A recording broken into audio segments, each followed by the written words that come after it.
Thank you very much, Mr. President. Ladies and gentlemen, good evening. Assalamu alaikum. Lovely to see you all here tonight. We are having a very entertaining night, are we not? With some very interesting things being said. From the other side of the house tonight, let me begin by saying, as a Muslim, as a representative of Islam, I would consider myself an ambassador for Islam, a believer in Islam, a follower of Islam and its Prophet. So in that capacity, let me begin by apologizing to Anne-Marie for the Bali bombings. I apologize for the role of my religion and me and my people, for the killing of Theo van Gogh, for 7/7. Yes, that was all of us. That was Islam, that was Muslims, that was the Quran.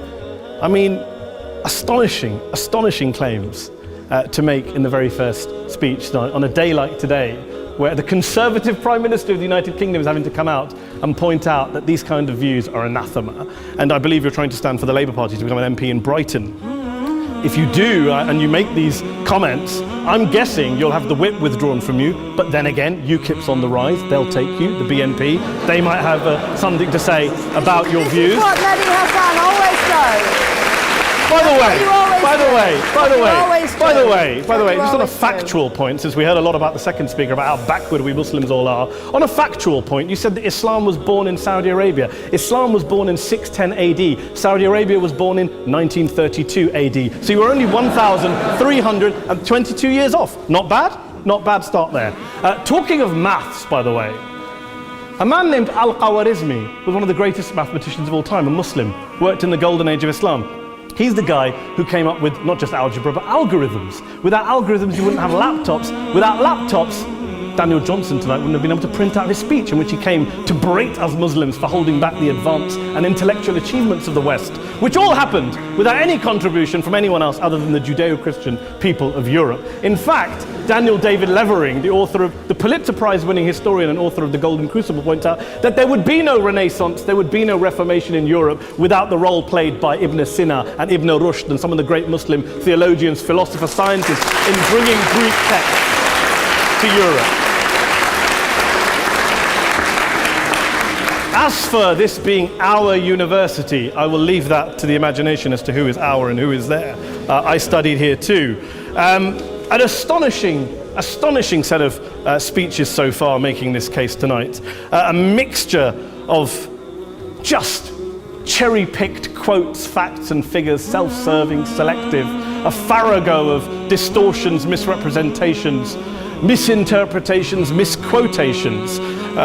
Daniel talked about my article in the New Statesman, which got me a lot of flack, where I talked about the anti-Semitism that is prevalent in some parts of the Muslim community, which indeed it is. Of course, I didn't say in that piece that it was caused by the religion of Islam. In fact, modern anti-Semitism in the Middle East was imported from, finish the sentence, Judeo-Christian Europe, where I believe some certainly bad things happened to the Jewish people. In fact, Tom Friedman, Jewish-American columnist in the New York Times, told me in this very chamber last week that he believed, had Muslims been running Europe in the 1940s, 6 million extra Jews would still be alive today. So I'm not going to take lessons in anti-Semitism from someone who's here to defend the Judeo-Christian values of a continent that murdered 6 million Jews. Moving swiftly on. Yes. Absolutely. Well, I'm about to make that point. No, I'm about to make that point. You're right. I agree with you 110%. That is my point. I don't think Europe is evil or bad. I'm a very proud European. I don't want to judge Europe on that basis, but if we're going to play this gutter game where we pull out the Bali bombing and we pull out examples of anti-Semitism in the Islamic community, then of course I'm going to come back and say, well, hold on. I mean, look, let's be very clear. Daniel here was a last-minute replacement for Douglas Murray, who had to pull out. And Douglas and I have a well-documented differences, but to be fair to Douglas, as to be fair to Anne-Marie and to Peter, atheists. Atheists see all religions as evil, violent, threatening.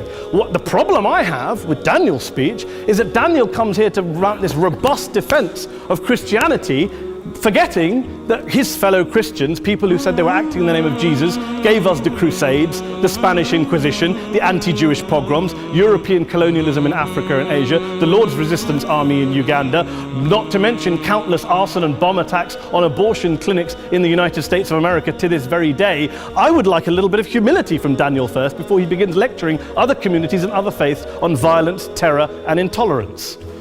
But, no, thank you. Take some water. Take some water. But I would say this, to address the gentleman's very valid point here, I'm not going to play that game. I don't actually believe that Christianity is a religion of violence and hate because of what the LRA does in Uganda or what Crusaders did to Jews and Muslims in Jerusalem when they took back the city in the 12th or 13th or whatever century it was. I believe that Christianity, like Islam, like pretty much every mainstream religion, is based on love and compassion and faith. I do follow a religion in which 113 out of the 114 chapters of the Quran begins by introducing the God of Islam as a God of mercy and compassion. I would not have it any other way. I don't follow a religion which introduces my God to me as a God of war, as some kind of Greek God of wrath, as a God of hate and injustice. Not at all. As Adam pointed out, you go through the Quran and you see the mercy and the love and the justice. And yes, you have verses that refer to warfare and violence. Of course it does. This is not a motion about pacifism. I'm not here to argue that Islam is a pacifistic faith. It is not. Islam allows military action, violence in certain limited contexts. And yes, a minority of Muslims do take it out of that context. But is it religious? We talked about Woolwich. Daniel and Anne-Marie have suggested that it's definitely religion that's behind all of this. Well, actually, what I find so amusing tonight is we're having a debate about Islam, and the opposition tonight have come forward. We have a graduate in law, a graduate in modern history, a graduate in chemistry, and you know, I admire all of their intellects and their abilities, but we don't have anyone who's actually an expert on Islam, a scholar of Islam, a historian of Islam, a speaker of Arabic, even a terrorism expert or a security expert or a pollster, let alone to talk about what Muslims believe or think. Instead, we have people coming here, putting forward these views, putting forward these sweeping opinions. Listen to Professor Robert Pape of the University of Chicago, one of America's leading terrorism experts, who, unlike our esteemed opposition tonight, studied every single case of suicide terrorism between 1980 and 2005, 315 cases in total. And he concluded, and I quote, "There is little connection between suicide terrorism and Islamic fundamentalism or any of the world's religions. Rather, what nearly all suicide terrorist attacks have in common is a specific secular and strategic goal to compel modern democracies to withdraw military forces from territory that the terrorists consider to be their homeland."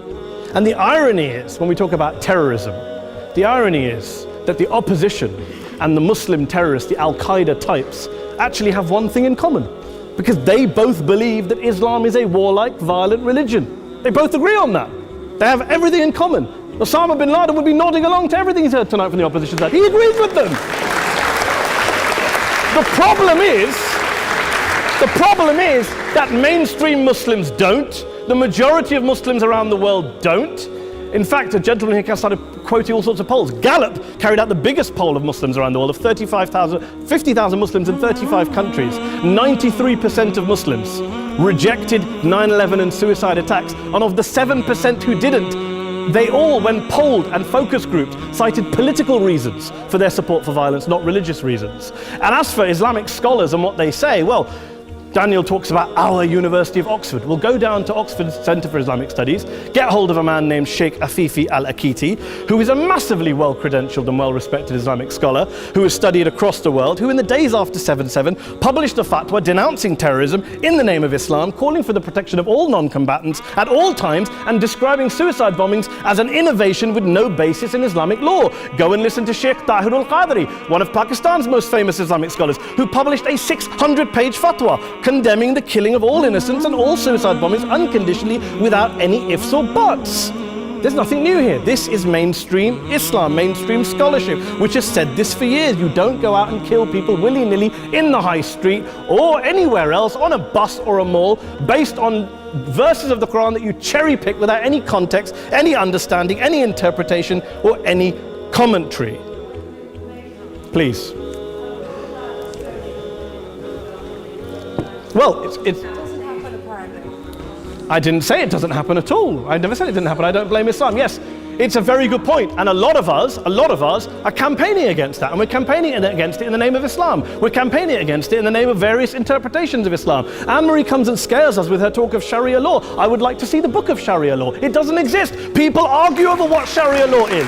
And you empower the extremists by saying there is only one version. You empower them all. I don't believe you took any interruptions, Anne-Marie, so I think you should stay there for a moment. Several countries. Here's what we're dealing with. Here's what we're dealing with. We are dealing, I took your point. Here we are dealing with a 1400-year-old global religion followed by 1.6 billion people in every corner of the world, a quarter of humanity, of all backgrounds, cultures, ethnicities. And yet the opposition tonight wants to generalize, stereotype, smear in order to desperately win this debate. And here's my question, if we're going to generalize and smear. If, okay, people say yesterday's bombers, and we've got to be careful, there's a trial going on, were yesterday's attackers, motivated by Islam? Big debate. I don't believe they were. Let's say they were. Let's say Faisal Shahzad, the Times Square bomber, was motivated by Islam. Let's assume, for sake of argument, that Richard Reeves, the shoe bomber, was motivated by Islam. If Islam is responsible for these killings, if Islam is what is motivating these people, and Islam is therefore not a religion of peace, a religion of war, then ask yourself this question: why aren't the rest of us doing it? Why is it such a tiny minority of Muslims are interpreting their religion in the way that the opposition claim they are? Let's assume there are 16,000 suicide bombers in the world. There aren't. Let's assume there are for the sake of argument.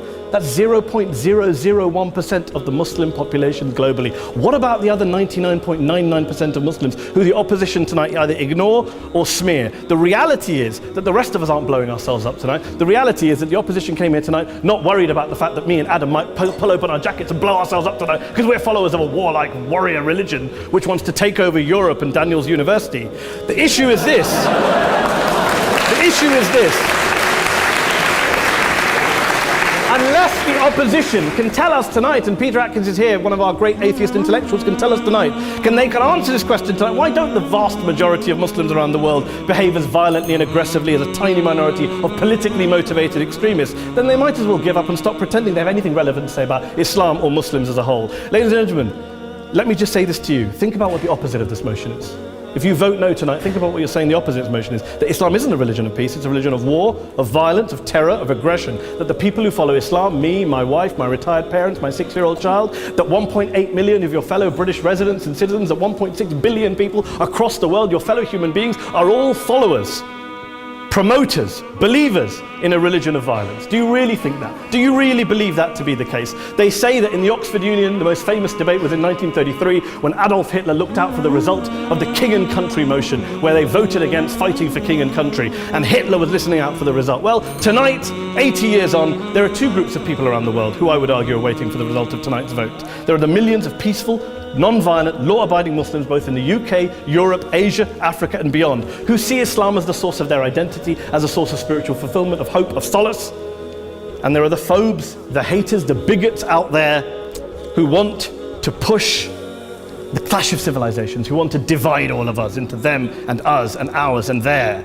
Ladies and gentlemen, I urge you all not to fuel the arguments of the phobes and bigots. Don't legitimize their divisions. Don't legitimize their hate. Trust those Muslims who you know, who you've met, who you hear, who don't believe in violence, who do want you to hear the peaceful message of the Quran as they believe it to be taught to the majority of Muslims, the Islam of peace and compassion and mercy, the Islam of the Quran, not of Al-Qaeda. Ladies and gentlemen, I beg to propose this motion to the House. I urge you to vote yes tonight. Thank you very much for your time.